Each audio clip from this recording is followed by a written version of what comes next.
Magandang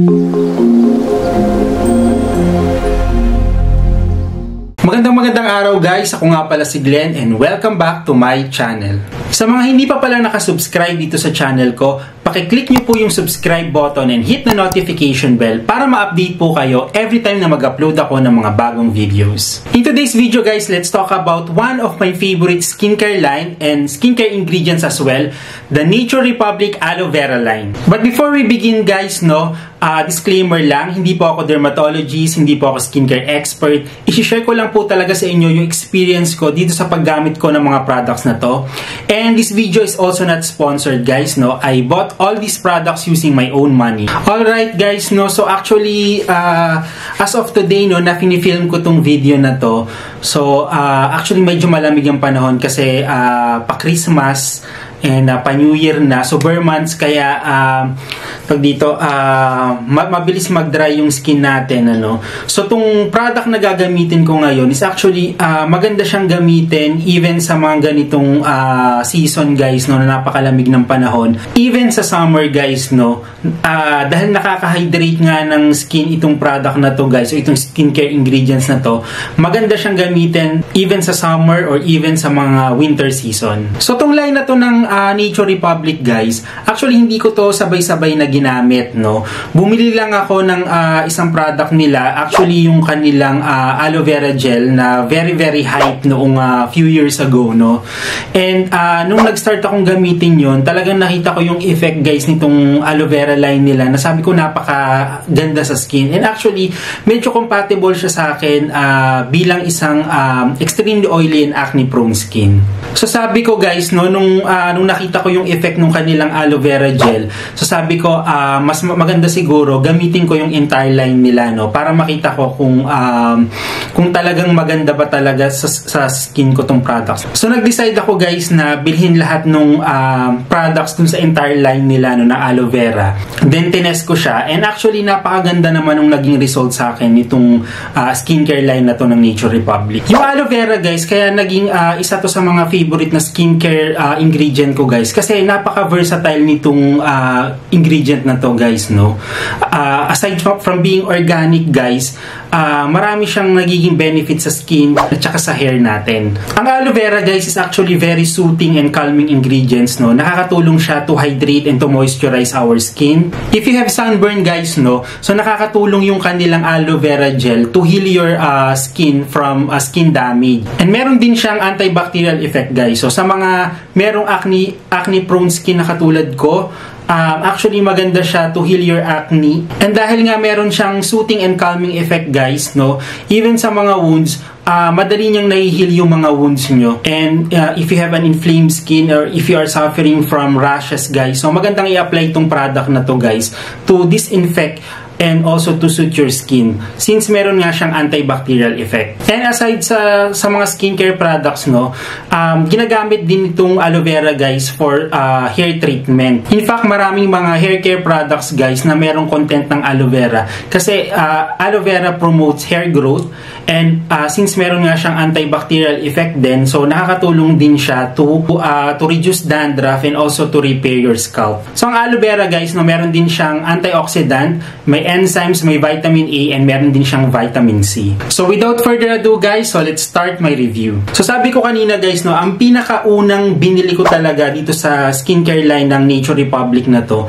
is yung kanilang Nature Republic na aloe vera gel, So nung una, medyo hesitant akong bumili nito kasi nga sabi ko, as someone na merong extremely oily tsaka acne prone na skin, mas kailangan ko yung mga products na very drying, kasi yun ang mas proven na nakakatulong to heal my acne and also to reduce yung mga inflammations and to prevent breakout. However, nung binili ko to, nagamit ko to, it was 2020, summer of 2020 ko to nagamit guys.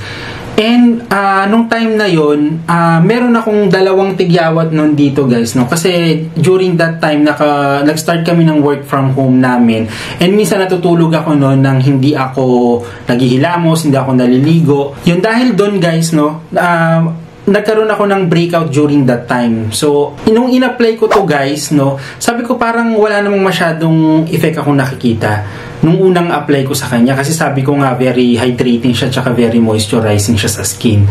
Pero guys, the following days, no, napansin ko sa kanya, yung tigyawat ko guys, parang nahinog siya tapos ang bilis niyang na-dry up. And then, nung habang ginagamit ko siya guys, no, araw-araw ko siyang ginagamit, napansin ko na lang na hindi ako tinutubuan ng tigyawat. Kasi during that time, no, parang first time ko lang gumamit ng mga Korean skincare. Kasi hindi ako naniniwala dun sa mga gentle. Kasi hindi ako masyadong naniniwala dun sa mga kailangan gentle lang or mild lang yung mga products na ginagamit mo sa skin mo. Kasi I used to have yung mga skincare na mga alcohol base, no, na medyo harsh ng konti sa skin. Pero nung nagamit ko to guys, nasabi ko very mild siya. Tapos ang hindi ako tinitigyawat, din nakakatulong siya guys para mas madaling mag-heal yung tigyawat ko. So sabi ko, napaka-effective nga nito, no? So, hindi siya basta hype lang, guys, no? Nung nagamit ko siya, talagang na-prove ko na talagang very effective nga itong product na to, guys. So, yung consistency niya, guys, no? So, actually, gel type siya. Tapos, yung amoy niya is just like any normal na mga products na merong aloe vera, no? And very mild siya, no? Then, yung initial contact niya sa skin mo, guys, mapapansin mo, talagang meron siyang cooling effect. Kahit hindi mo siya ilagay sa ref, guys, talagang mararamdaman mo na napakalamig niya sa skin. Okay, guys, aside dito sa tub na container na to, guys, no? May isa pang packaging tong kanilang soothing gel, no? Nakalagay siya sa isang tube, no? But na merong, I think, meron siyang 250 ml. And I think mas mahal yata to compare dito sa tab na to, no? And in fact, ito kasing tab nila, minsan nagpo-promo to guys na 5+1. So abang-abang lang kayo sa store nila sa Nature Republic. And the next na ginamit ko dito guys is itong kanilang emulsion tsaka itong kanilang toner. Sabay ko itong ginamit noon guys. So dati ginagamit ko to as an alternative dun sa isang emulsion na ginagamit ko, no? And dahil nga gumagamit ako noon ng product guys na merong salicylic acid or for an acne medication, so nag-decide ako na gawing alternate tong product na to since meron silang soothing and calming effect. So yung kanilang toner guys, no, it's actually very watery yung consistency niya. And then, yung amoy niya guys, very mild lang. And amoy na amoy mo talaga na meron siyang aloe vera. And then, meron din siyang cooling effect, same nung kanilang soothing gel, no? And hindi siya madaling ma-absorb ng skin. So, actually, wala kasi siyang content na alcohol. And first dun sa ingredient list niya guys, is yung talagang aloe vera leaf extract. Then, aside from aloe vera guys, no, this also contains glycerin guys. And most of the top ingredients niya talaga yung mga moisturizing ingredients. This also contains fragrance guys, pero nandun siya sa pinaka-last nung sa ingredients list niya. So I think hindi naman ganun kadelikado siya sa skin. So this toner contains 90% aloe vera. Next is itong kanilang aloe vera emulsion. So this contains 80% aloe vera. So first dun sa kanyang ingredients list guys is yung aloe vera leaf extract, and second is glycerin. So most of the top ingredients guys talaga mga moisturizing ingredients din katulad nung kanilang ng kanyang toner. So nung una kong ginamit to guys, no, dahil gumagamit din ako ng isang emulsion na product noon na medyo hindi ganong hiyang sa akin kasi medyo tinitigyawat ako.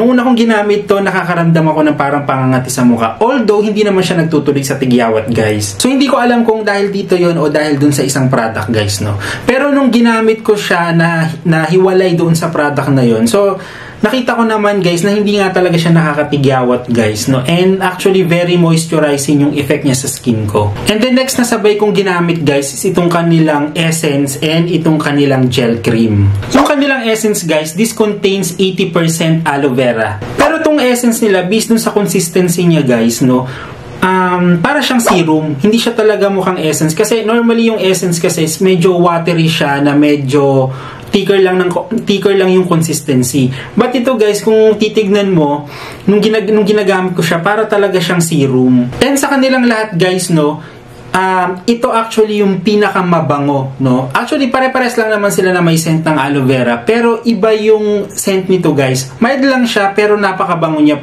pag ginagamit ko. Next is itong kanilang gel cream, no? Yung gel cream nila, okay, this contains 80% aloe vera.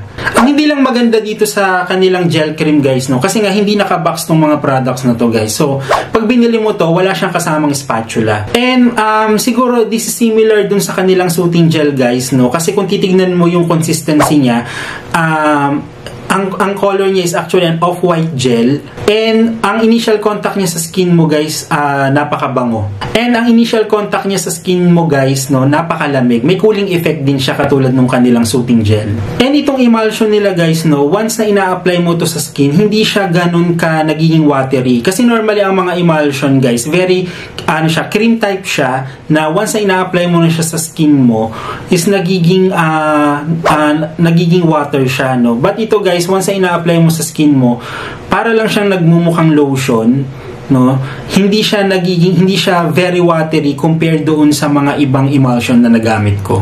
Okay, next is itong kanilang aloe vera facial wash. So, dalawang klase yung kanilang aloe vera facial wash, no? Meron silang cream type, tsaka meron silang gel type. So, meron lang ako dito is actually gel type. Kasi sabi nung nagtitinda doon, nung bumili ako nito, so, recommended daw for an acne-prone skin, guys, yung mga gel type. So, since gel type nga siya, no, yung consistency niya, guys, is actually gel siya, and then very foamy siya, no, pagka nilalather mo na siya. Then after mo siyang gamitin, guys, no, parang makakaramdam ka ng parang glass skin texture sa skin mo. So yung skin mo, kung nung ginamit ko to, guys, kahit na bako-bako tong mukha ko, yung texture ng skin mo parang may temporary illusion, guys, na parang meron siyang thin plastic na nakalagay dun sa surface ng skin mo, na parang makinis siya, and then very moisturized siya after mo siyang gamitin. Next is itong kanilang cooling eye serum. This contains 74% aloe vera,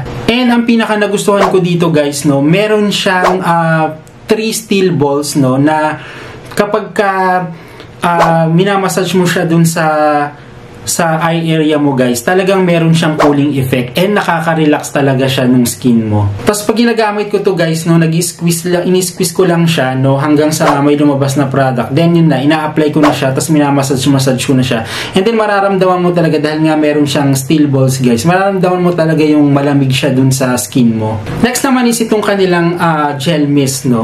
Actually, itong gel mist nila, this gel mist contains 92% aloe vera. And ang nagustuhan ko dito, guys, very convenient siya pag ini-spray mo siya. Yung smell niya, same lang din with other products na merong aloe vera, guys, no. Actually, nakukompare ko doon sa Lux Organics na soothing mist din nila na meron ding aloe vera. Pero ang kaibahan niya, guys, dahil gel mist siya, kung mapapansin mo, medyo thicker yung consistency niya as compared doon sa ibang brand. Then next is tong kanilang cleansing water, guys, no. So actually, magandang gamitin tong cleansing water nila every morning, guys, no. So paggising ko, ang ginagamit ko, guys, ito, hindi muna ako naghihilamos, no. Ito muna yung ginagamit ko.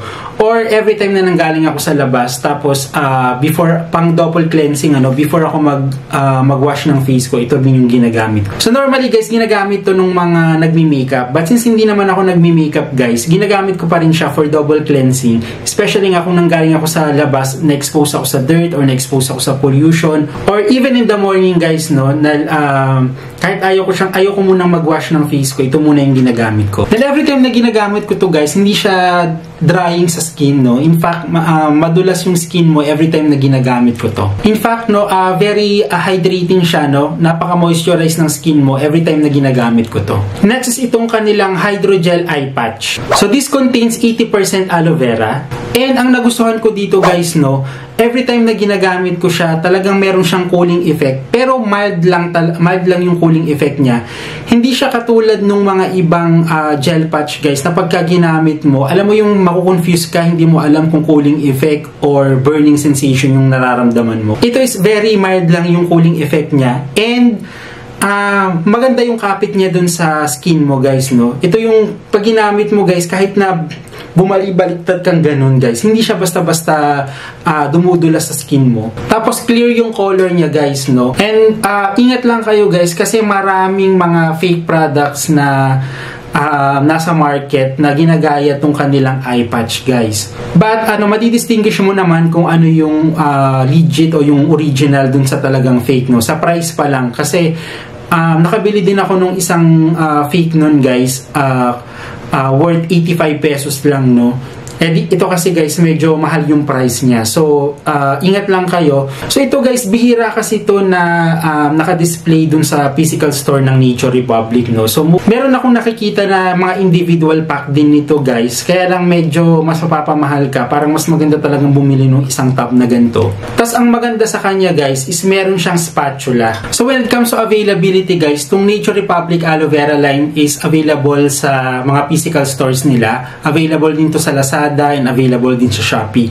Pero wala kang makikita nito sa Mercury Drugs, no? And dun sa mga nearby pharmacies na meron din. But ako guys, lahat ng mga products na to guys is binili ko to lahat dun sa mga physical store nila. So guys, this is the end of my review. So hopefully na-enjoy mo tong video na to. So please don't forget to like this video and subscribe to my channel. And see you guys in my next video.